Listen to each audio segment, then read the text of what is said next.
মা বোন ভাবি বুবু আপা বন্ধু সহকর্মী আপনাদের সকলকে কংগ্রেসের এই সভায় যোগদান করার জন্য আন্তরিক অভিনন্দন এবং কৃতজ্ঞতা জানাচ্ছি। আপনারা জানেন যে এটা রেল স্টেশন, তাই স্বাভাবিকভাবেই যাত্রীদের এই রেল স্টেশনে আনাগোনা চলতে থাকবে। তাই আমাদের যারা কর্মী আছেন আপনাদের যাত্রীরা যাতে স্বচ্ছন্দে রেল স্টেশনে পৌঁছাতে পারে তার জন্য তাদেরকে সহযোগিতা করবে। এই এলাকার মানুষ আপনাদের কাছে কিছু কথা বলা মানে মায়ের কাছে মাসির গল্প করে, কারণ এটা অর্থাৎ খাগড়াঘাট এলাকা আমাদের কাছে এপাড়া আর ওপাড়ার সমান। ছোট থেকেই আমরা এই এলাকায় ওঠা বসা বড় করেছি। রাজনীতি করার সময় শুধু নয়, রাজনীতি যখন করতাম না তখনও এই এলাকার মানুষের সঙ্গে ছিল আমাদের সদ্ভাব, আত্মীয়তা, ভ্রাতৃত্ব, বন্ধুত্ব। আজও আমাদের সেই সম্পর্ক আছে। তাই স্বাভাবিকভাবে শুধু রাজনীতি করার জন্য রাজনীতি নয়, এই এলাকার মানুষের সঙ্গে আমাদের সেই গভীর সম্পর্ককে সামনে রেখেই আমরা কয়েকটি আলোচনা নিশ্চিত করতে চাই। এলাকার মানুষ আপনারা সবাই বুঝতে পারছেন যে নির্বাচন আসন্ন, আজকেই সম্ভবত নির্বাচনের দিনক্ষণ ঘোষণা হবে। নির্বাচন যখন আসন্ন তখন শুধু কংগ্রেস নয়, সব দল তার নিজের মতন করে মানুষের কাছে আবেদন করতে নেমেছে। নির্বাচনে যাই লোক দেখানো মানুষের আদালত তার বিচার করে, এটাই গণতন্ত্রের মূল নিয়ম। আমরা পশ্চিমবঙ্গে সব উল্টো নিয়ম দেখি। এখানে গণতন্ত্রের কথা বলে গণতন্ত্রকে হত্যা করার নিয়ম দেখি আমরা। গণতন্ত্রকে ব্যবহার করে ক্ষমতায় আসা হলো, তারপর সেই গণতন্ত্রকে হত্যা করার প্রক্রিয়া শুরু হয়ে গেল। আমি কথাটা কেন বলছি?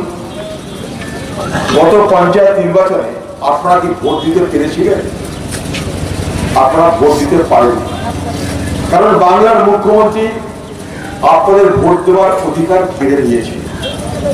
মুখ্যমন্ত্রীর নির্দেশে এই মুর্শিদাবাদের তৃণমূলের মস্তান, পুলিশ সবাই মিলেমিশে মানুষের ভোট দেওয়ার অধিকারটাকে লুট করে নিয়েছে।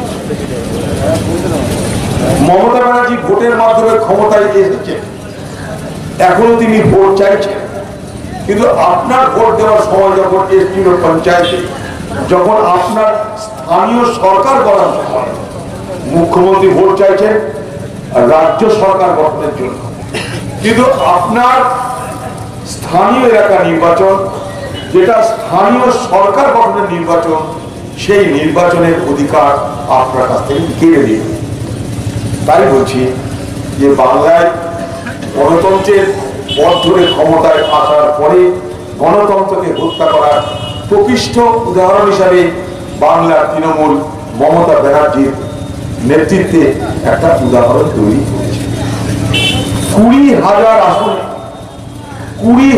আসনে পঞ্চায়েতের বিনা প্রতিদ্বন্দ্বিতায় তৃণমূল নির্বাচিত হয়েছে। তৃণমূলের জেলা পরিষদ সবাই নির্বাচিত, কিন্তু কেউ ভোট দিতে পারল না। তৃণমূলের পঞ্চায়েত সমিতি সবাই নির্বাচিত, কিন্তু কেউ ভোট দিতে পারল না। তৃণমূলের গ্রাম পঞ্চায়েত সবাই নির্বাচিত, কিন্তু কেউ ভোট দিতে পারল না। এরকম অদ্ভুত আরো নিয়ম পৃথিবীতে একমাত্র মমতা ব্যানার্জির নেতৃত্বে এই বাংলায় হতে পারে। তাই নির্বাচনে অংশগ্রহণ করবার আগে আপনাদের কাছে আমার একটাই বক্তব্য, অতীতটা দেখবেন, বর্তমানটা দেখবেন, ভবিষ্যতের সিদ্ধান্ত। নির্বাচন যেটা হতে চলেছে সেটা কিন্তু পঞ্চায়েত নির্বাচন নয়। এখানে গায়ের জোরে মস্তানি করে চোখ রাঙিয়ে কিছু হওয়ার ব্যবস্থা নেই। সবাই এখানে ভোট দিতে যাবে নির্ভয়ে, নির্ভীক। কোন মস্তানের ভোট দেওয়ার অধিকার কেড়ে নেওয়ার ক্ষমতা নেই। তার কারণ এই ভোট রাজ্যের নির্বাচন কমিশনার পরিচালনা করছে না, এই ভোট রাজ্যের পুলিশ পরিচালনা করছে না। যদি কোথাও আপনাদের ভোট দিতে কোনো অসুবিধা হয়, এখানে যারা আমাদের স্থানীয় কর্মী আছে তাদেরকে বলবেন, তারা যেন কংগ্রেস পার্টি অফিসে বলে কেন্দ্রীয় বাহিনী পাঠানোর দায়িত্ব, পুলিশ পাঠানোর দায়িত্ব আমাদের উপর ছেড়ে দিন। ভোট এবার হয়নি, আপনারা ভোট দেওয়ার জন্য প্রস্তুতি। কি অধীর চৌধুরীর এক একটা ফটো ফটো ছিনলে কিছু যায় আসে না, আপনারা কিছু মনে করেন না। কারণ আমরা রাজনীতি করেছি আপনাদের দুয়াতে আশীর্বাদে 5 বার আমি এমপি হয়েছি, ফটো দেখিয়ে তো নয়, আপনাদের দুয়া আশীর্বাদ আদায় করুন। তাই বলা হয় কাগজে লেখা নাম কাগজ ছিঁড়ে যাবে, পাথরে লেখা নাম পাথর হয়ে যাবে, হৃদয়ে লেখা নাম সে নাম অমর রবে। আমরা আপনাদের আশীর্বাদ দোয়া নিয়ে বড় হয়েছি, আপনাদের আশীর্বাদ দোয়া নিয়ে বাঁচতে চাই, আপনাদের আশীর্বাদ দোয়া নিয়ে এগোতে চাই। যারা যাত্রী তাদের যেতে যেতে কোনো অসুবিধা হয় আপনারা দেখবেন। তাই এই এলাকার মানুষ, আমি শুধু আপনাদেরকে একটাই কথা বলি,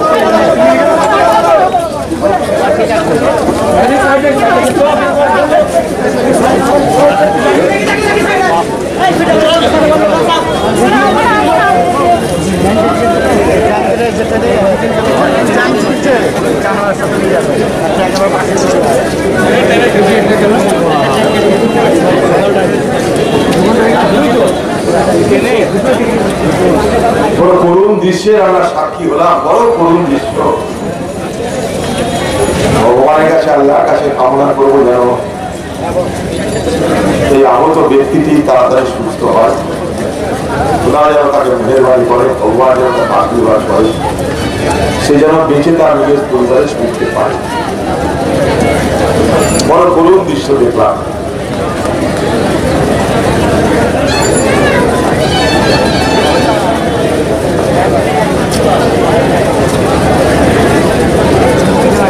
তাই এই এলাকার মানুষ, একটাই আপনার কাছে আমার আবেদন, সেটা হলো এই সমাজকে, এই রাজ্যকে, এই দেশকে, এই নির্বাচন আপনারা আপনাদের মতন করে, আপনাদের অভিজ্ঞতা দিয়ে, আপনাদের জীবনের পাওয়া না পাওয়া দিয়ে আপনারা বিচার করেন। কংগ্রেস কি বলছে, টিএমসি কি বলছে, বিজেপি কি বলছে দেখার দরকার নেই। নিজেদের জীবনের অভিজ্ঞতা পাল্লায় আপনারা সবকিছু বিচার করবেন।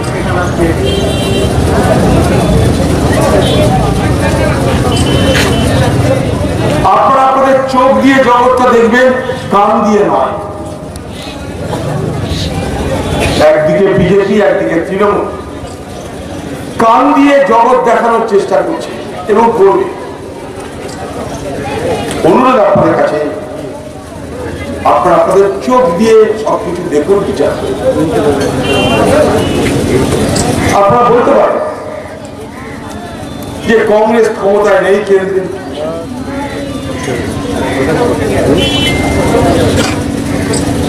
কিন্তু আপনারা একথা বলতে পারবেন না যে কংগ্রেস ভারতবর্ষের জন্য শুধুমাত্র ভোট চেয়েছে, ভারতবর্ষের জন্য কিছু করেনি। কি কথা বলবেন? আজকের যে ভারতবর্ষ দেখছেন, এই ভারতবর্ষটাকে এই জায়গায় নিয়ে এসেছে কে? ভারতবর্ষের জাতীয় কংগ্রেস। এই ভারতবর্ষের স্বাধীনতা এনে দিয়েছিল কে? ভারতবর্ষের বিপ্লবীরা, ভারতবর্ষের স্বাধীনতা সংগ্রামীরা। আর সেই স্বাধীনতা সংগ্রামের নেতৃত্ব ছিল ভারতের জাতীয় কংগ্রেস।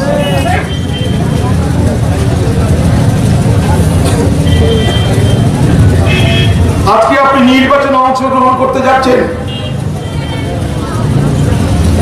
একদিন ছিল যখন আপনার নির্বাচনে অংশগ্রহণ করবার অধিকার ছিল।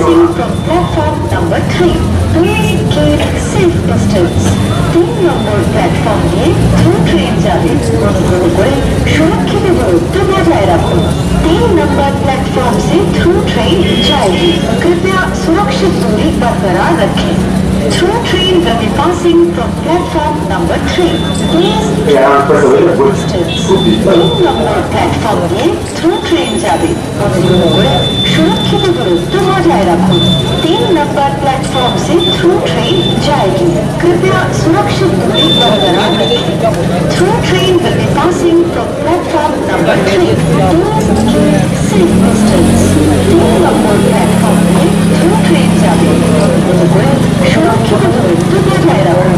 3 नंबर प्लेटफॉर्म से थ्रू ट्रेन আপনারা আপনাদের চোখ দিয়ে সবকিছু দেখুন বিচার। আজকে যে আপনারা ভোট দিতে যাবেন, একদিন এই ভারতবর্ষের মানুষের ভোট দেওয়ার অধিকারটা ছিল। ভারতবর্ষের সংবিধান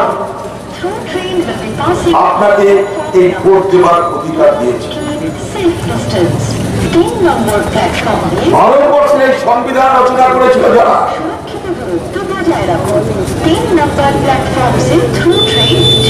তারা এই ভারতবর্ষের মানুষকে আগামী দিনে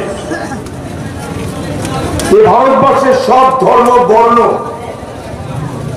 সব সম্প্রদায়ের মানুষের তাদের অধিকার,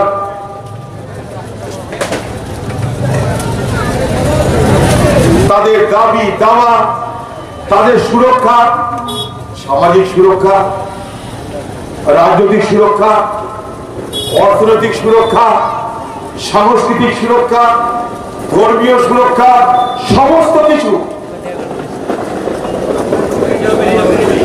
ভারতবর্ষের সংবিধানে আমরা সুরক্ষিত করেছিলাম। অর্থাৎ দেশটা যখন তৈরি হতে আরম্ভ করেছে, এই ভারতবর্ষ নামক দেশটা ভিত্তিভূমি কংগ্রেস স্থাপন করে দিয়েছে। আপনি যে বাড়িটায় থাকেন, সে বাড়িটার ভিত্তিভূমি যদি শক্তপোক্ত হয়, তাহলে তার উপরে একতলা জায়গায় দোতলা, দোতলা জায়গায় তিনতলা বাড়ি করা যায়। ভারতবর্ষের কংগ্রেস পার্টিও ভারতবর্ষ নামক দেশটার যে গঠন হয়েছিল, সেই সময় তার ভিত্তিভূমিটা শক্তপোক্ত তৈরি করেছিল বলে আজও ভারতবর্ষ ৭৪তম স্বাধীনতা দিবসেও সুরক্ষিত আছে, শক্ত আছে, সবল আছে, বলশালী আছে। আমি কথাটা এই কারণে বলছি যে আজকে ভারতবর্ষে খুব সুপরিকল্পিত ভাবে একটা প্রচেষ্টা চলছে ভারতবর্ষ নামক এই দেশটার পরিকাঠামোটাকে নড়বড়ে করে দিয়ে ভারতবর্ষের বিপদ সৃষ্টি করা। ভারতবর্ষ একটা শক্তিশালী আছে, তার কারণ কি জানেন? ভারতবর্ষে ধর্ম নিরপেক্ষতা আছে, ভারতবর্ষে গণতন্ত্র আছে। গণতন্ত্র আছে বলেই ভারতবর্ষ নামক দেশটার শাসনভার মানুষ ঠিক করে দেয় পরোক্ষে ভোট দিয়ে। যেমন ভাবে আপনারা পশ্চিমবঙ্গের ভবিষ্যৎ নিয়ন্ত্রণ করবেন, ঠিক করবেন আপনাদের ভোট দেওয়ার মধ্যে। ভারতবর্ষের সংবিধানে সারা ভারতবর্ষের মানুষের কথা ভেবে প্রত্যেকটা মানুষের বেঁচে থাকার পাশাপাশি তার জীবনের প্রত্যেক রকমের অধিকার সুরক্ষিত করা হয়েছিল। আজকে যারা ভারতবর্ষের ক্ষমতায়, তারা বড় ভয়ঙ্কর স্লোগানের জন্ম দিচ্ছে।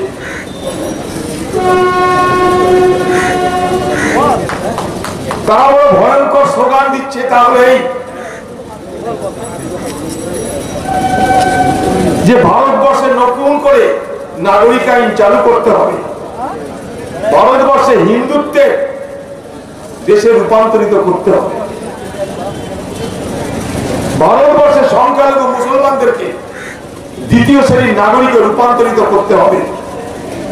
এটা যদি হয়, দেশ আর দেশ থাকবে না, দেশ আর দেশ থাকবে না।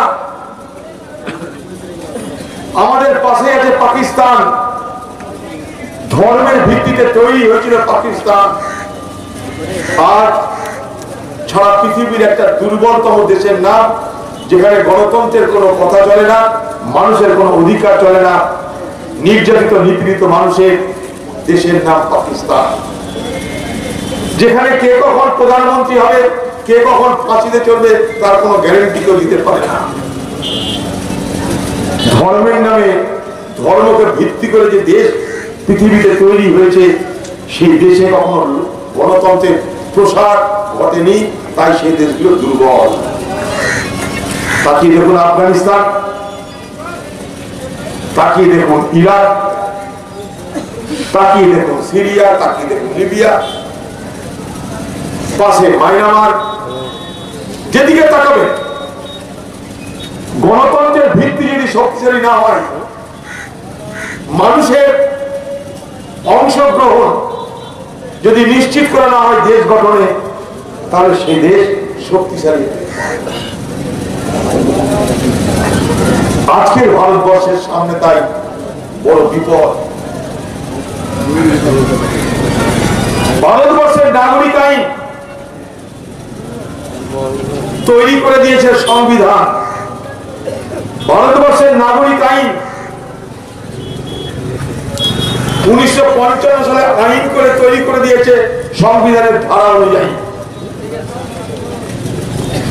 আজ ভারতবর্ষের সরকার বলছে বাইরের দেশ থেকে শুধু যদি মুসলমান বাদ দিয়ে যারাই আসবে তাদেরকে আমি নাগরিকত্ব দেব, বাকি কাউকে আমি নাগরিকত্ব দেব না। ভারতবর্ষ কখনো ধর্মের ভিত্তিতে তৈরি হয়নি, তাই ধর্মের ভিত্তিতে নাগরিকত্ব ভারতবর্ষে কখনো আমাদের সংবিধান মঞ্জুর করেনি।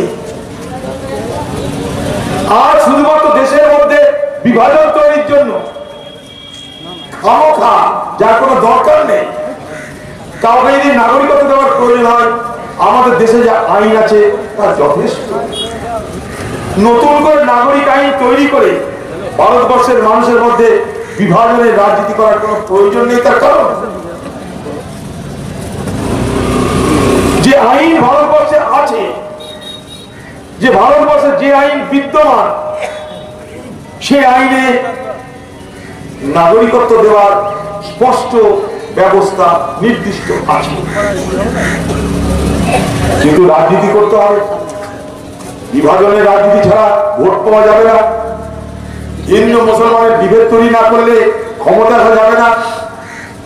যেহেতু ভারতবর্ষে হিন্দুরা সংখ্যাধিক্য, তাই তাদেরকে এক জায়গায় করতে হবে, প্রমাণ করতে হবে যে হিন্দু তুমি শ্রেষ্ঠ জাতি, প্রমাণ করতে হবে হিন্দু তোমার জীবনের সব সমস্যার পিছনে দায়ী হচ্ছে মুসলমান, তাই মুসলমান যতদিন থাকবে ভারতবর্ষে হিন্দু তোমরা ভালো থাকবে না, তোমরা শক্তিশালী হবে না, তাই বিভাজনের রাজনীতি করো।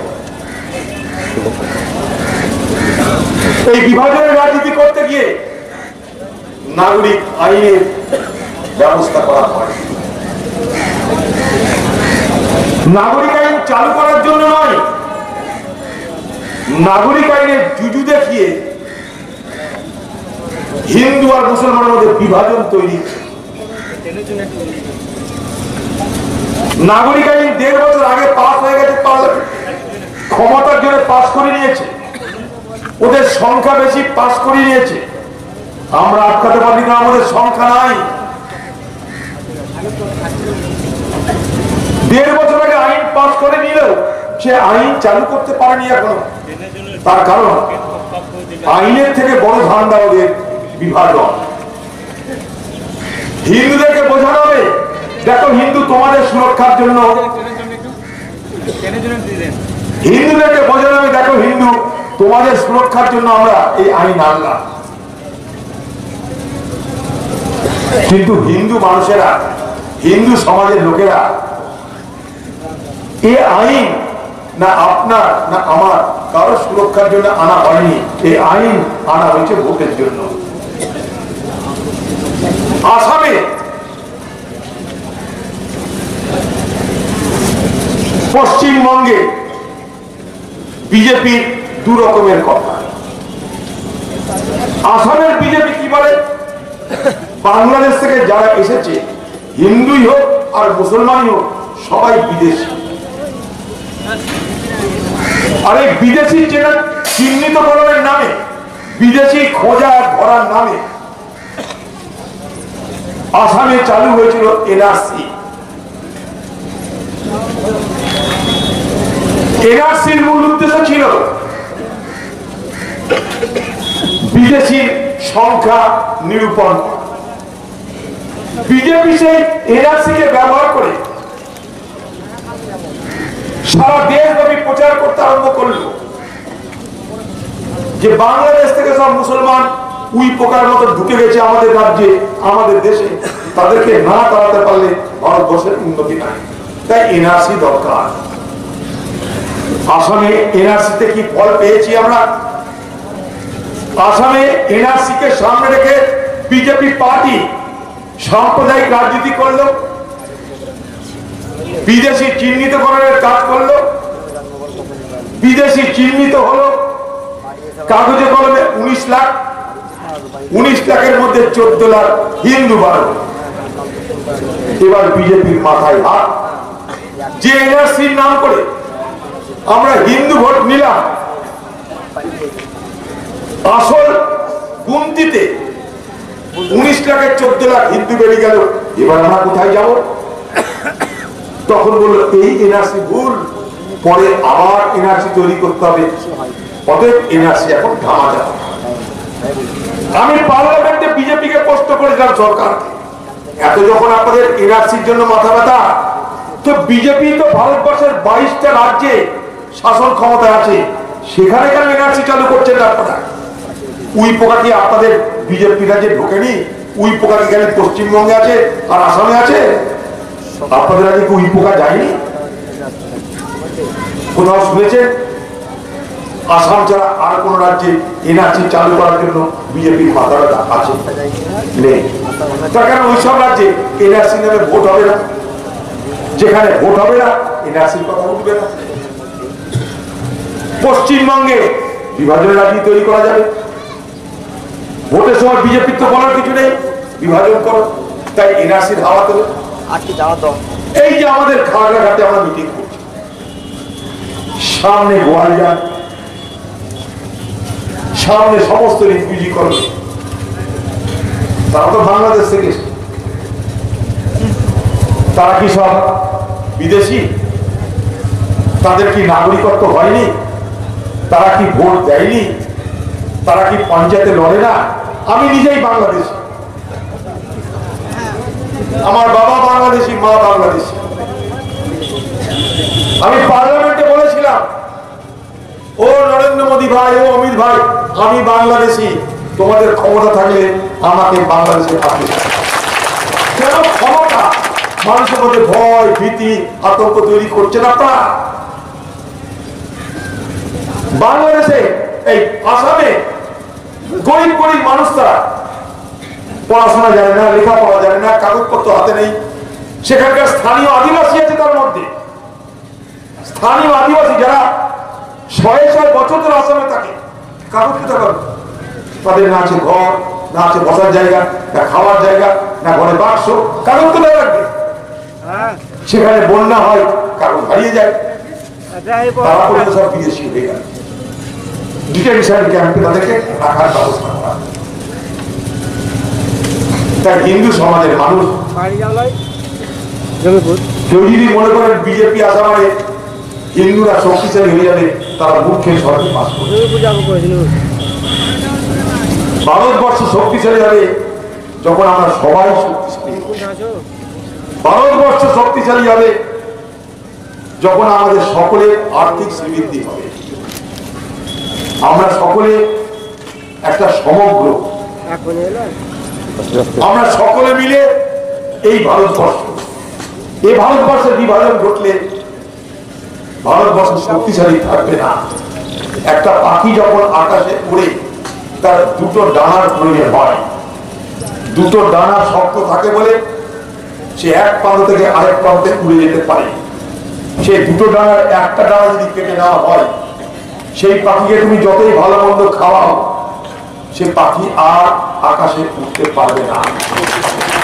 ভারতবর্ষে যদি একটা পাখির নাম হয়, সেই পাখির দুটো ডানা, একটা ডানার নাম হিন্দু, একটা ডানার নাম মুসলমান। যদি সে একটা ডানা কেটে দেওয়া হয়, পাখি যেমন আকাশে উঠতে পারবে না, এই দেশও আর এগোতে পারবে না। অতএব সকলকে বলবো, চোখ দিয়ে জগৎ দেখুন, কান দিয়ে দেখবেন। আমার আপনার জীবনের প্রয়োজন কি? আমার আপনার জীবনের মৌলিক প্রয়োজন আমার রুটি, আমার রুজি, আমার স্বাস্থ্য, আমার শিক্ষা, আমার গৃহ, আমার বিদ্যুৎ, আপনার আমার খাদ্য। এটাই তো আমাদের জীবনের মূল সমস্যা, এটাই তো আমাদের জীবনের মূল চালা পাওয়া। সরকার যারা করবে, সে কেন্দ্রের হোক রাজ্যের হোক, তাদের তো এইটা দেখার জন্য দায়িত্ব দেওয়া হয়েছে, তাদের তো এইটা দেখার জন্য দায়িত্ব দেওয়া হয়েছে। তারা সেই দায়িত্ব কি পালন করতে পেরেছে?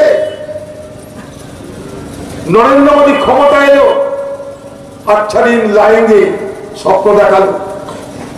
দিদি ক্ষমতা এলো, মামাটি মানুষের সরকার করব। দিদি ক্ষমতা এলো, বললো বদলা নয়, আমি বদল চাই, কারোর কোনো ক্ষতি নয়, সকলের মঙ্গল চাই। মনে পড়ে না কি দেখলেন আপনারা 10 বছরের বাংলায়? মস্তানি ছাড়া, লুট ছাড়া, আতঙ্ক ছাড়া, ভোট কেড়ে নেওয়া ছাড়া, কাটমানি খাওয়া ছাড়া দিদির বাংলায় আর কি প্রসিদ্ধ জিনিস দেখতে পেলেন বলুন? ওদিকে কেন্দ্রে কি করলো? ক্ষমতা এলো এই বলে বিদেশে প্রচুর টাকা আছে, কংগ্রেস সব বড় বড় কোটিপতিদের দালালি করেছে, তো তাই কোটিপতিরা বিদেশে প্রচুর টাকা রেখে দিয়েছে, 86 লক্ষ কোটি টাকা রেখে দিয়েছে। আমি নরেন্দ্র মোদী, আমার 56 ইঞ্চি সিনা, আমি বিদেশ থেকে সেই টাকা উদ্ধার করে নিয়ে আসবো, আমাকে ভোট দিন। জেতার পর 100 দিন সময় নিলাম, সব টাকা নিয়ে আসবো আপনাদের। শুধু টাকা আনবো তা নয়, ভাগ দেবো কত করে? 15 লাখ করে। 6 বছর পার হয়েছে, 15 পয়সা পেয়েছেন আপনারা? অমিত শাহকে জিজ্ঞেস করেছিল একটা সাংবাদিক, আপনারা যে বললেন যে বিদেশ থেকে টাকা ওই টাকা কোথায় গেল? 15 লাখ তো কিছু পেলাম না। বলছে ওটা নির্বাচনের সময় বলতে হয়, চুনামি জুমলা বলা করি। আপনাকে কি বোঝাল? নোট বাতিল করে দিচ্ছি, 1000 টাকা 500 টাকা নোট বাতিল করে দিচ্ছি। কেন? যারা যারা বড় লোক, যাদের ঘরে মাটির নিচে সিন্ধুকের মধ্যে কোটি কোটি টাকা রেখে দিয়েছে, সব টাকা নিকাল জায়গা।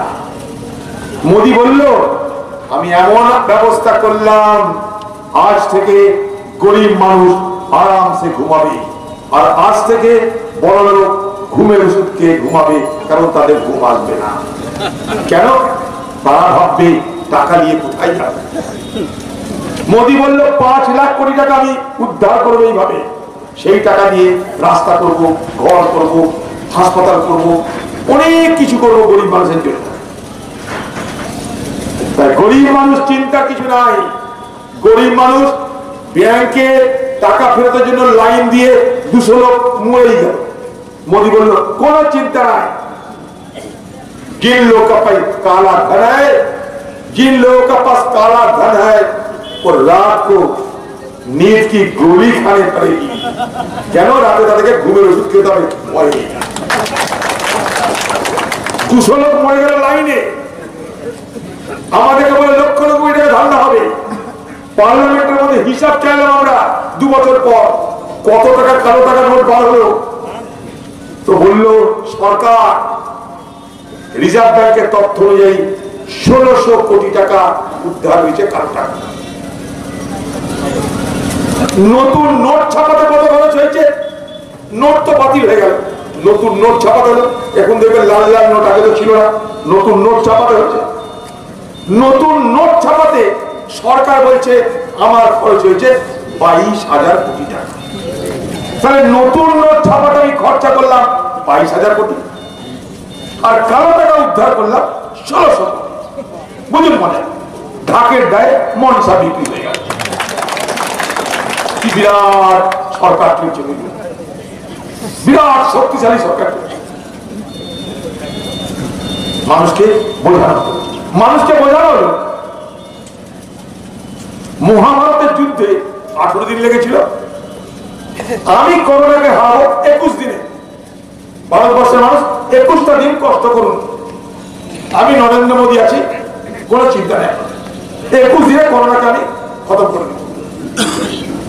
8টার সময় বলল যে 12টার পর থেকে সবকিছু বন্ধ করে দিলাম। আমি দেখুন, আমি দিল্লিতে লোকের বাড়ি গেছিলাম, বলছে সব সকাল থেকে রাত থেকে বন্ধ, বাড়ি ফিরতে পারছি না। আমি 3 দিন পর বাড়ি ফিরেছি। কি না করোনাকে মারবেন মোদী। আজকে 9 মাস পার হয়ে গেল, করোনাকে কি মারবে? করোনায় ভারতবর্ষে 1,55,000 লোককে মেরে দিল। ট্রেন যাবে, অনুগ্রহ করে সুরক্ষিত দূরত্ব বজায় রাখুন। 3 নম্বর প্ল্যাটফর্ম से थ्रू ट्रेन। তুমি লকডাউন করো, ভালো কথা করতে পারো। লকডাউনে মানুষের কি অসুবিধা হতে পারে সেটা তো মাথায় রাখা উচিত ছিল। তুমি এটা সরকারের মাথা, তুমি কি ভেবেছো? রাতারাতি বলে তুমি বাড়ি চলে গেছো। বাড়ি থেকে ময়ূরকে, দিল্লিতে প্রচুর ময়ূর পাওয়া যায়, এবার ময়ূরকে দানা খাওয়াচ্ছে সকাল থেকে। লোক তুই মোয়া, লক্ষ লক্ষ লক্ষ লক্ষ মানুষ যারা পরিযায়ী শ্রমিক, যে কথা রুবেল বলছিল, হঠাৎ করে দেখা যায় খাবার নাই, দাবার নাই, আশ্রয় নাই, বাস নাই, ট্রেন নাই, কি করবে? ঘর থেকে বেরোতে গেলে পুলিশ ডান্ডা মারছে, ঘরে খাবার নাই, দোকানে যাওয়ার ব্যবস্থা নাই, দোকান বন্ধ, রাস্তার নামে পুলিশের ডান্ডা, সরকার দেখছে না, পকেটে পয়সা নেই। ভাবুন মানুষগুলোর অবস্থা। সবাই তো নরেন্দ্র মোদীর মতন প্রধানমন্ত্রীর বাড়িতে থাকেন না।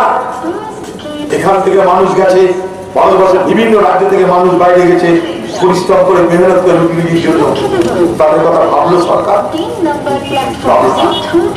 নিরুপায় মানুষ, পাগল প্রায় মানুষ, হতাশাগ্রস্ত মানুষ, মরবে কি বাঁচবে জানে না, মনে মনে প্রতিজ্ঞা করলো বাড়ি যাবো, যাহাই হবে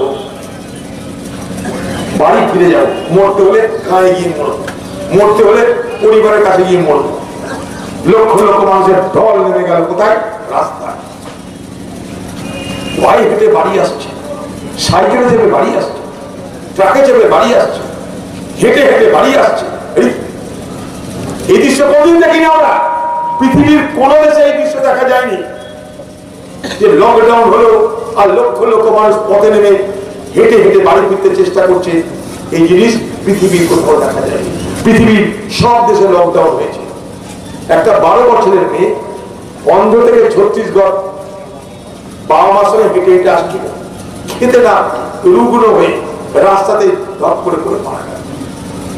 2টো কচি কচি বাচ্চা, বাবা মা আর 2টো কচি বাচ্চা সাইকেলে করে বাড়ি ফিরছে, রাস্তা একটা ট্রাকে ধাক্কা মারল, বাবা মা দুজনে মরে গেল, বাচ্চা দুটো বেঁচে গেল। তাকে দেখার জন্য নরেন্দ্র মোদী নতুন ভারতবর্ষ, নরেন্দ্র মোদী নয়া ইন্ডিয়া, এই চেহারা দেখলাম। তাকালো তো এই গরিব মানুষগুলোর দিকে, ভাবলো তো এদের কথা। সরকারের কি উচিত ছিল না বলুন তো? সেই সময়কার কথার অভিজ্ঞতা আমার জানা আছে। আমি তখন দিল্লিতে, চেনা জানা লোক একের পর এক ফোন করছে, দাদা বাঁচান, দাদা বাঁচান। আমি তো নিজেই বন্দি, কাকে কি করে বাঁচান? বুদ্ধি করলাম, বসে থাকলে হবে না। খালি বললাম কোথায় তোমরা আছো, মোবাইল নাম্বার দাও, ঠিকানা দাও, কোন জেলা, কোন রাজ্য, তোমার নাম, মোবাইল নাম্বার, আর কিছু চাই না। আমার বাড়ি বাড়িতে 2-3টে সিকিউরিটি আছে, তাদেরকে বললাম ভাই সিকিউরিটি দায়িত্ব করতে না, তোমরা মোবাইল ধরার দায়িত্ব নাও, ফোন ধরার দায়িত্ব নাও। আর আমি বলে দিলাম ফেসবুকে এই নাম্বারে যে কেউ ফোন করতে পারে। এক এক দিন 2500 3000 করে ফোন আসতে হবে। একদিন আমার মোবাইলটা জ্বলে গেল,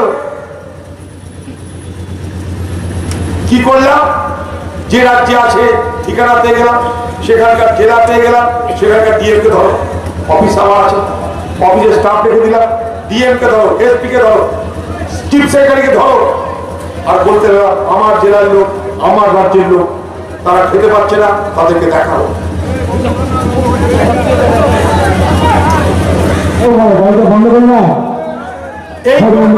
আমি দেখলাম কাশ্মীরের অনন্তনাগ থেকে সমুদ্রের ধারে আন্দামান পর্যন্ত এ রাজ্যের লোক, আমার জেলার লোক, তারা সবাই বাড়ি ফিরতে চাইছে। বললাম দেখো ভাই আমি বাড়ি ফেরাবো কি করে?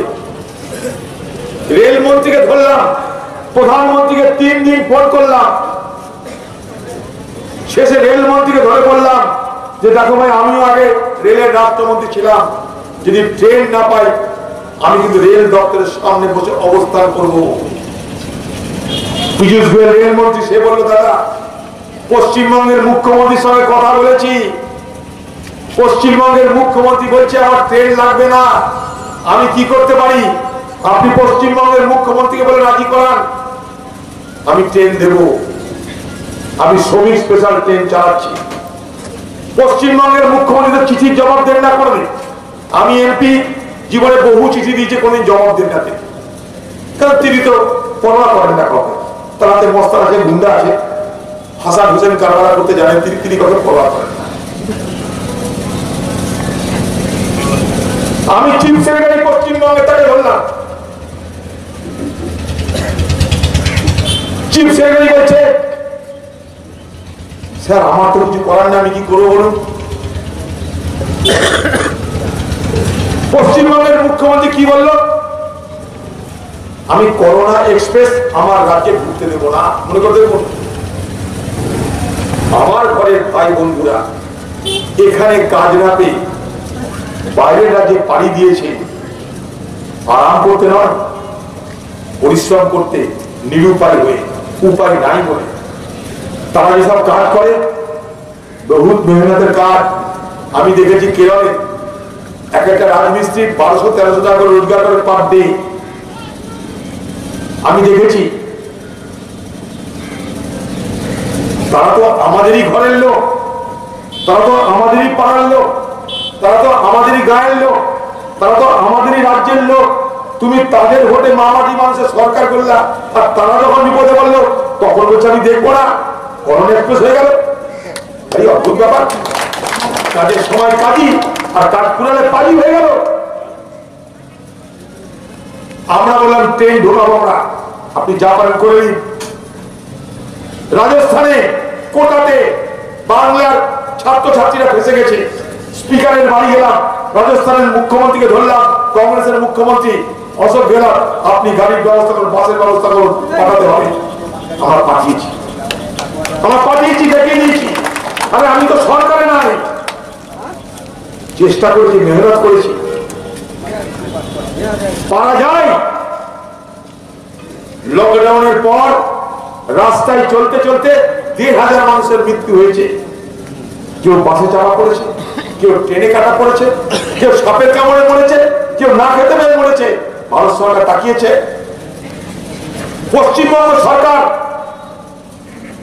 সেই সমস্ত বাইরের রাজ্য থেকে পরিযায়ী শ্রমিক, তারা যে আসবে টাকা কই, তারা বাস ভাড়া করবে টাকা কই, তারা ট্রাক ভাড়া করবে টাকা কই। বাড়িতে ফোন করছে, বাড়ির বউকে বলছে, বাবাকে বলছে তুমি তোমার জমিটা বন্ধক দাও, গাড়িটা বেচে দাও, ছাগলটা বেচে দাও, মোবাইলে টাকা পাঠাও। সেই টাকা পাঠিয়েছে, তারা ট্রাক ভাড়া করেছে। 2 লক্ষ 2.5 লক্ষ করে ট্রাক ভাড়া, বাস ভাড়া চেয়েছে সবাই। দিনের পর দিন না খেয়ে ট্রাকের মাথায় চেপে সারা বাড়ি ফিরেছে। সেখানে অনেক বিপত্তি, পশ্চিমবঙ্গে ঢুকতে আবার পুলিশ আটকাচ্ছে। যখনই সেই ট্রাক বাস পশ্চিমবঙ্গে ঢুকছে, পুলিশ আটকাচ্ছে। নিজের পয়সা দিয়ে ট্রাক ভাড়া করে বাস ভাড়া করে আসছে, বর্ডারে নেমে যাচ্ছে, ট্রাক বাস করে খালি চলে যাও তোমরা, চোরের মতন গিয়ে আবার সেই ট্রাকে বাসে উঠছে। এটা কি আমাদের পাওনা ছিল? এটাই কি তুমি বাংলার গরিব সাধারণ পরিযায়ী শ্রমিকের প্রতি এটাই তোমার দরদের নমুনা? বাংলার মুখ্যমন্ত্রী তাদেরকে করোনা এক্সপ্রেসের প্যাসেঞ্জার বলে তুমি অপমান করতে পারো? তুমি পারো না, কারণ তুমি কে? পরিযায়ী শ্রমিকরা মেহনত করে রোজগার করে তাদের সংসার চালায়, তোমার মতন ভোট করে আর পার্টি করে সংসার চালায় না।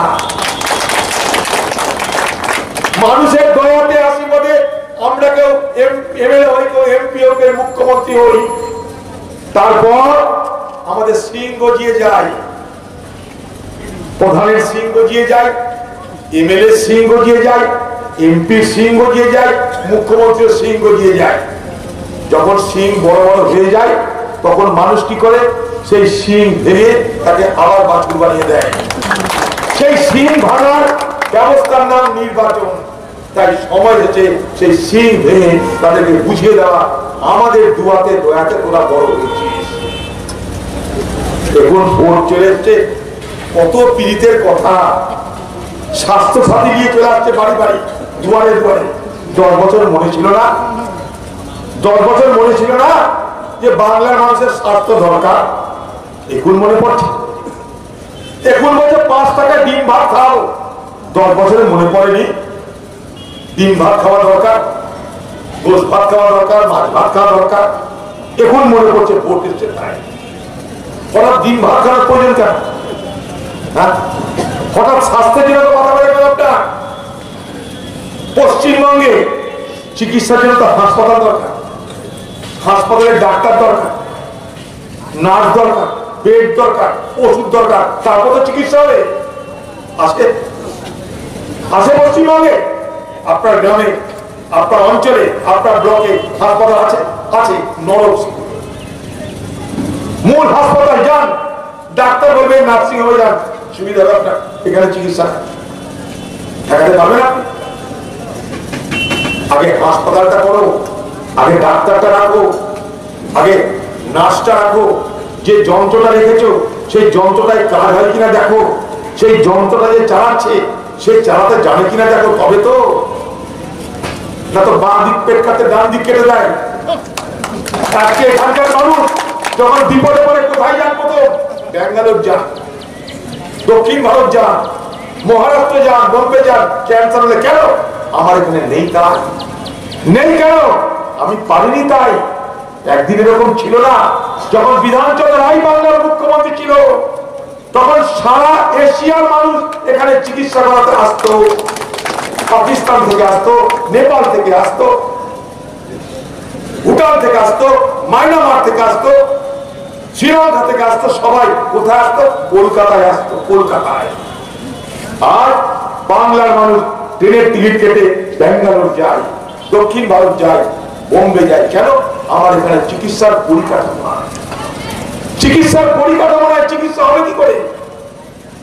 এই স্বাস্থ্যসাথীর নামে কি হচ্ছে জানে? কিছু বীমা কোম্পানি মুনাফা করছে। স্বাস্থ্যসাথীর টাকা আপনি কটা পেলেন দেখার দরকার নাই। স্বাস্থ্যসাথীর মূল টাকাটা রোজগার করে নিচ্ছে বীমা কোম্পানি, তাদেরকে তো টাকা দিতেই হবে। আপনার ক্লেম অনুযায়ী টাকা তো পাচ্ছেন না, আপনার দাবি অনুযায়ী টাকা পাচ্ছেন না আপনি, কিন্তু ভোটের বাজারে মালটা খাচ্ছে। তা দিদি বলছে দুয়ারে দুয়ারে চলো। আমরা জনের দুয়ারে যাই, আমরা যার কাছে যাই দিদির দুয়ারে যাও জরুরি হয়ে পড়েছে, কারণ ভোট এসে গেছে। দিদি বলছে 5 টাকা করে ডিম ভাত খাও, अंडे या संडे हर रोज मिलेगा अंडे। কেন? কেন আপনি 5 টাকা করে ডিম ভাত খাবেন? আমরা কি সব ভিখারি? আমরা কি সব কাঙালি? না, আপনি আমাদের কাঙালি বানাতে চাইছেন কেন? আপনি আমাদের ভিখারি বানাতে চাইছেন কেন? 5 টাকা করে ডিম ভাত দেওয়ার প্রয়োজন পড়লো কেন? যদি 10 বছরে বাংলার উন্নয়ন হতো, তাহলে আজকে ভোটের আগে আমাদেরকে 5 টাকা করে ডিম ভাত খাওয়ানোর কথা বলা হচ্ছে কেন? আমি ডিম ভাত খাবো না, গোস ভাত খাবো না, মাছ ভাত খাবো, আমার স্বাধীন ইচ্ছার ব্যাপার সেটা। আপনি কেন ঠিক করে দেবো আমি কি ভাত খাবো? আপনি জানেন যে বাংলার মানুষের পকেটে পয়সা নাই, বাংলার মানুষের অভাব, বাংলার মানুষের দারিদ্রতা, তাই তো আপনি অনেকে বলছেন আমি 5 টাকা ডিম ভাত খাওয়ার ব্যবস্থা করছি। কেন আপনাকে এটা করতে হচ্ছে? কারণ আমার রাজ্যের দারিদ্রতা, আমার রাজ্যের অভাব আপনি স্বীকার করছেন। একদিকে আপনি বলছেন বিধানসভায় দাঁড়িয়ে যে বাংলার কৃষকদের রোজগার 3 গুণ বেড়ে গেছে আপনারা বলে।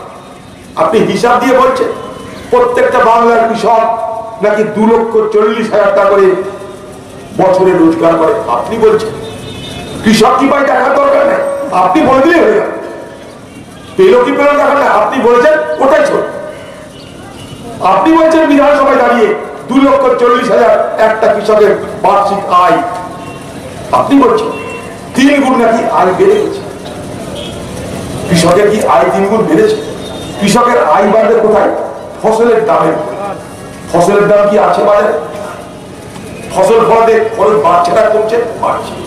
বিদ্যুতের দাম বাড়ছে, সারের দাম বাড়ছে, সেচের দাম বাড়ছে, বীজের দাম বাড়ছে, সবকিছুর দাম বাড়ছে। বিক্রি যখন করতেছে বাজারে দাম পাচ্ছে না। 1868 টাকা 1 কুইন্টাল ধানের দর ঠিক হয়েছে, আপনি পাচ্ছেন না সে দর।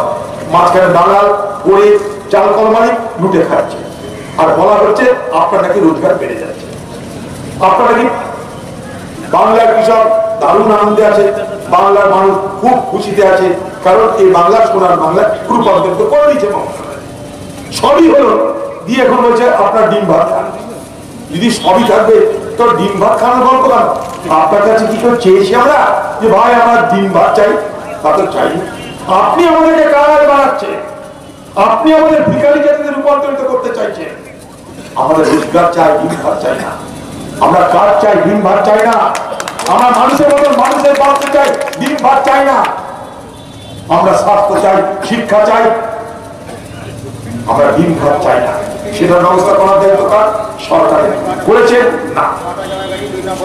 আপনি কি জানেন আজকে মমতা ব্যানার্জির নেতৃত্বে বাংলায় মানুষের মাথার উপরে ধানের বোঝার পরিমাণ কত?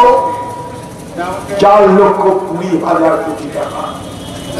কালকে যদি আপনার পরিবারে একটা বাচ্চা জন্মগ্রহণ করে, পৃথিবীর আলো দেখার আগে, পৃথিবীর বাতাস গ্রহণ করার আগে তার মাথার উপর ধানের বোঝার পরিমাণ 55,000 টাকা।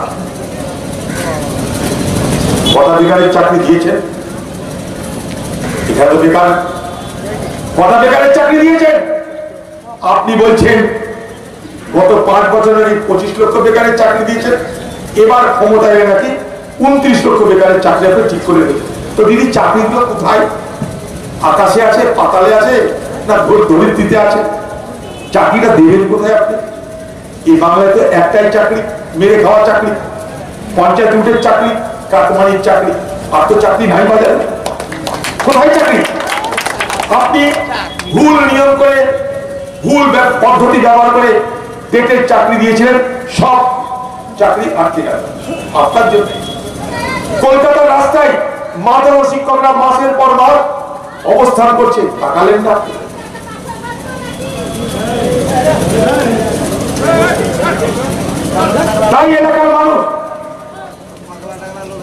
তাই এলাকার মানুষ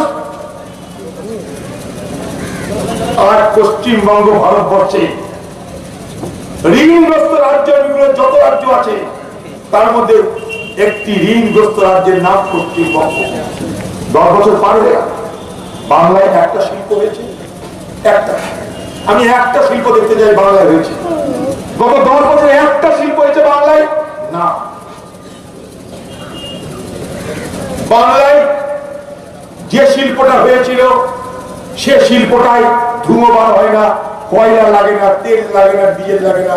সেই শিল্পের নাম চিট ফান্ড শিল্প। লক্ষ লক্ষ বাংলার মানুষ সেই চিট ফান্ড শিল্পে ধ্বংস হয়ে গেছে, সর্বশান্ত হয়ে গেছে। আজও তাদের কানা করি ফেরত দেওয়া হলো না। সেই চিট ফান্ড কাণ্ডের নায়ক কারা? দিদির দলের নেতা নেত্রীরা। এই বাংলায় শিল্প হয়েছে, কয়লা পাচারের শিল্প হয়েছে, গরু পাচারের শিল্প হয়েছে, বালি পাচারের শিল্প হয়েছে। এখন দিদি বলছে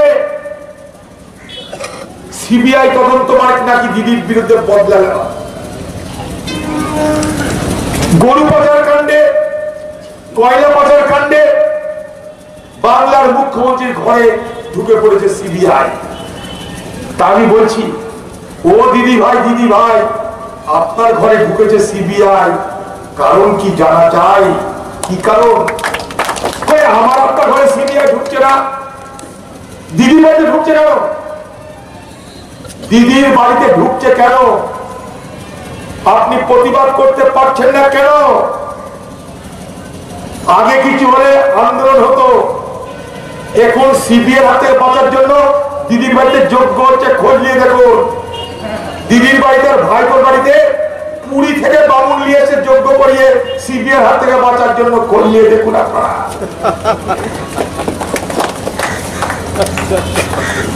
আপনি বলুন আমার রাজ্যে পাচার হয় না, একবার বলতে পারছেন? একবার বলতে পারছেন বাংলার মুখ্যমন্ত্রী আপনার রাজ্যে পাচার হয় না, লুট হয় না? ক্ষমতা নাই।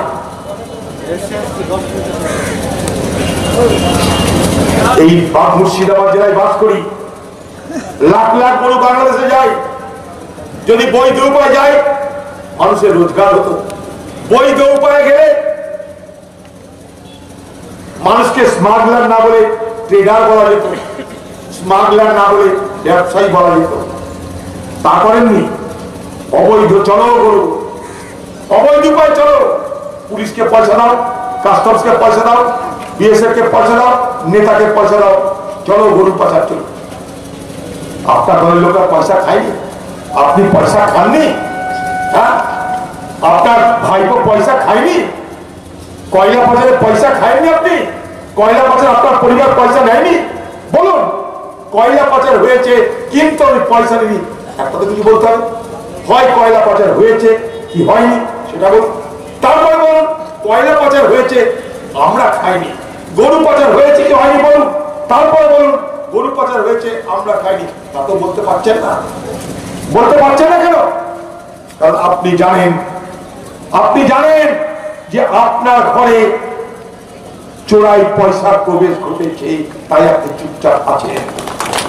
দিনের আলোর মতন স্পষ্ট দিদির উপরে হামলা, ভাইরা সব বসে আছে কেন রে ভাই? হ্যাঁ, এত বড় মস্তান ভাই, কোথায় কোথায় বোমা গুলি ছকে, তো দিদির বাড়িতে সিবিআই ঢুকে যাচ্ছে, সব ভাইরা মুখে তালা দিয়ে বসে আছে কেন? কই আমাদের মতন মাইক ধরে তো বলতে পারছে না যে দিদির উপরে অন্যায় হচ্ছে, সিবিআই কালো হাত ভেঙে দাও, ঘুরিয়ে দাও, কোনো মামুর মুখ দিয়ে বার হচ্ছে না। কারণ दाल में कुछ काला है, ये अंदर की बात है, दाल में कुछ काला है, ताई दीदी भाई चुपचाप है। তাই এই বাংলার মানুষ এই পশ্চিমবঙ্গের রাজনীতিতে কি দেখলেন? পশ্চিমবঙ্গের রাজনীতিতে সাম্প্রদায়িকতার প্রবেশ ঘটেছে দেখলেন। আর এই সাম্প্রদায়িকতার প্রবেশ মমতা ব্যানার্জির হাত ধরে পশ্চিমবঙ্গে প্রবেশ করেছে, তাও দেখলেন। 99 সালে বিজেপির সঙ্গে আঘাত করে নির্বাচনী জোট করে ভোট করে আপনারা বিজেপিকে পশ্চিমবঙ্গে ক্ষমতা দিলেন, দুটো এমপি জিতালেন, দিল্লিতে সরকার করলেন, বিজেপি সরকারের মুখ্যমন্ত্রী মন্ত্রী হলেন রেলমন্ত্রী, মুখ্যমন্ত্রী মন্ত্রী হলেন কয়লা মন্ত্রী, তাদের সঙ্গে হাতে হাত মিলিয়ে বাংলায় রাজনীতি করলেন। আপনি বললেন বিজেপি তো অসুচ নয়, বিজেপি তো অস্পৃশ্য নয়, আরএসএস এর লোকরা তারা তো দেশপ্রেমিক, তারা তো দেশের জন্য বহুত লড়াই করেছে। আপনি বললেন আমরা বলিনি। আপনাকে আমরা সহযোগিতা করলাম। 2011 সালে ক্ষমতা এলেন, ক্ষমতা আসার পরের দিন থেকে আমাদের লোক ভাঙানো শুরু করলেন, আমাদের উপর হামলা শুরু করলেন, কংগ্রেসকে সিপিএম কে উচ্ছেদ করার অভিযান শুরু করলেন, কংগ্রেসের লোকগুলোকে পয়সা দিয়ে খরিদ করে নিলেন, বড় বড় পদ দিয়ে খরিদ করে নিলেন, বললেন তোমরাও কামাও আমাকেও দাও, মিলেমিশে ভাগ করে খাও, স্লোগান দিয়ে দিলেন। বাংলায় লুটে রাজনীতি চলতে আরম্ভ করলো। চাকরির দরকার নাই, ব্যবসার দরকার নাই, পঞ্চায়েত আছে লুট করে খাও, মিউনিসিপালিটি আছে মেরে খাও, আমাকেও দাও, তুমিও খাও, ভাগ করে সবাই মিলে আমরা মিলেমিশে খাও। আপনি স্লোগান দিলেন যে বাংলায় এই কাটমানিকে, চৌর্যবৃত্তিকে, লুটকে আপনি স্বীকৃতি দিলেন, মুখ্যমন্ত্রী স্বীকৃতি দিলেন। তাই বাংলায় যা কিছু করতে যাবেন বিনা পয়সায় হবে না। আজকে বেকার যুবক যাদের দক্ষতা আছে তাদের চাকরি নাই, যাদের যোগ্যতা আছে চাকরি নাই। চাকরি পেতে গেলে, কিছু সুযোগ পেতে গেলে প্রথমে তৃণমূলের বাড়িগুলো করতে হবে, তাদের দালাল হতে হবে, তাদের চামচাগিরি করতে হবে, তাদের দাসত্ব করতে হবে, তাদের আনুগত্য দেখাতে হবে, তারপর আপনার জীবনের সুযোগ। অর্থাৎ পশ্চিমবঙ্গে দক্ষতার কোনো মূল্য নাই, পশ্চিমবঙ্গে যোগ্যতার কোনো মূল্য নাই, পশ্চিমবঙ্গে আনুগত্যের মূল্য, আপনার দাসত্বের মূল্য। তাই কালনার বিধায়ক বলছে আমি চাকরি দিয়েছি, তৃণমূলের বিধায়ক কালনার বলছে আমি চাকরি দিয়েছি। কাকে দিয়েছি? আমার বাড়ির বোনকে দিয়েছি, আমার বাড়ির বৌদিকে দিয়েছি, আমার বাড়ির মাসিকে দিয়েছি। মাসি পিসি, ভাইপো ভাইপোরা, মাসি পিসি, ভাইপো ভাইজি মিলেমিশে রাজ্যকে লুটছে, আপনারা দেখতে পাচ্ছেন। আর কংগ্রেসকে ভেঙে মুর্শিদাবাদের জেলা পরিষদ দখল করা, কংগ্রেসকে ভেঙে মুর্শিদাবাদের পঞ্চায়েত, গ্রাম পঞ্চায়েত দখল করা হলো। বাহাদুরি কিছু হয় না, এটা বাহাদুরি নয়। যেই জেলা পরিষদকে ভাঙার জন্য কংগ্রেসের প্রতিনিধিদের পুলিশ দিয়ে, ডিএম দিয়ে, এসপি দিয়ে, মাদক পাচার কেসের ভয় দেখিয়ে তাদেরকে আপনার কংগ্রেসে যোগদান করালেন। আমাদের শিলাদীপ্ত হালদার জেলা পরিষদের চেয়ারম্যান, সে বলল আমি তৃণমূলে যাব না, তাকে খুনের কেসের আসামি করে জেলে পাঠিয়ে দিলে, 3 বছর সে জেলে থাকলো। কি বিচার দিদি! এই না হলে মামাটি মানুষ, এই না হলে মামাটি মানুষ। নির্বাচিত জনপ্রতিনিধিদের আপনি খরিদ করে নিলেন। ওই রুবেল বলছিল বেলডাঙ্গা হাটে কেনা বেচা হয়, সেখানে ছবি টিকে আছে, আপনি খরিদ করে নিলেন। বিক্রি হলো আমাদের লোকরা। চাইনিজ বকরি যেমন বিক্রি হয় সস্তায়, তেমনি করে চাইনিজ বকরি বিক্রি হলো। কি করলেন লাভ আপনার? আপনি কংগ্রেসকে ধ্বংস করলেন, ভালো কথা। আপনি সিপিএম কে ধ্বংস করলেন, ভালো কথা। কংগ্রেস আর সিপিএম কে ধ্বংস করতে গিয়ে বাজার খালি করে দিলেন, জমি খালি করে দিলেন, বিজেপি প্রবেশ করে গেল। কারণ বিজেপিকে আপনি কিছু বললেন না, আপনি বিজেপিকে কিছু বললেন না। এখন বিজেপির বিরুদ্ধে বলছেন আপনি, ততক্ষণে ভূত তো বেরিয়ে গেছে বোতল থেকে, বোতল থেকে সাম্প্রদায়িকতার ভূত বেরিয়ে গেছে। ভূতকে কি আর বোতলে ঢুকাতে পারেন দিদি ভাই? আর তো পারছেন না আপনি, তাই খেয়েই হারিয়ে ফেলছেন। এখন দিদি ভাই বলছে কংগ্রেস, সিপিএম সবাই আমাকে সাহায্য করুন। দিদি ভাই দলের লোকরা বলছে, আমরা বলছি দিদি ভাই আপনি কি বিজেপির বিরুদ্ধে লড়বেন? বিজেপির তো আপনি সাথী। একদিন যখন সরকার করেছেন বিজেপির সঙ্গে কেন্দ্রে, আগামী দিনে বিজেপির সঙ্গে রাজ্যে সরকার করবেন না, কোনো গ্যারেন্টি আছে কি? আপনাদের লোকরা তাই আগে ভাগে লাইন লাগিয়ে বিজেপিতে চলে যাচ্ছে, লাইন লাগিয়ে বিজেপিতে যাওয়া। কংগ্রেসকে দুর্বল করা যায়, বামকে দুর্বল করা যায়, দিদি দেখালেন।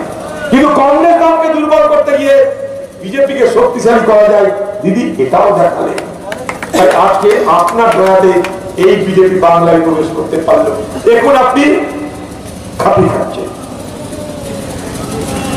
তাই আগামী দিনে যদি কেউ পারে বাংলার গণতন্ত্র, ধর্মনিরপেক্ষতা রক্ষা করতে, তার নাম বাম কংগ্রেস জোট। মাথায় রাখবেন, ইতিহাস থেকে মাথায় রাখবেন। আমি ইতিহাস থেকে নিন, স্বাধীনতার পর থেকে আজ পর্যন্ত ভারতবর্ষের দিল্লিতে কেন্দ্রীয় সরকারে যতদিন কংগ্রেস ছিল ততদিন সাম্প্রদায়িক বিজেপি আসতে পারেনি। কংগ্রেস দুর্বল, বিজেপি সবল। কংগ্রেস সবল, বিজেপি দুর্বল, এটাই তথ্য। তাই যতদিন কংগ্রেস ক্ষমতায় ততদিন বিজেপির আসার রাস্তা নাই। তাই বাংলায় প্রয়োজন আছে কংগ্রেসের, প্রয়োজন বামেদের। কারণ আমরা কিছু করি আর না করি, গণতন্ত্র এবং ধর্মনিরপেক্ষতা থেকে কখনো আমরা সরে যাইনি, কোনদিন যাব না, এটাই আমাদের পথ। তাই বাংলার গণতন্ত্রের স্বার্থে বাংলার ধর্মনিরপেক্ষ রাজনীতির স্বার্থে, বাংলায় সর্বস্তরের মানুষের নিরাপত্তার স্বার্থে আপনাদের কাছে দাবি থাকবে, বাম কংগ্রেস কংগ্রেস বাম জোটকে আশীর্বাদ করবেন, দোয়া করবেন। জয় হিন্দ। ধন্যবাদ।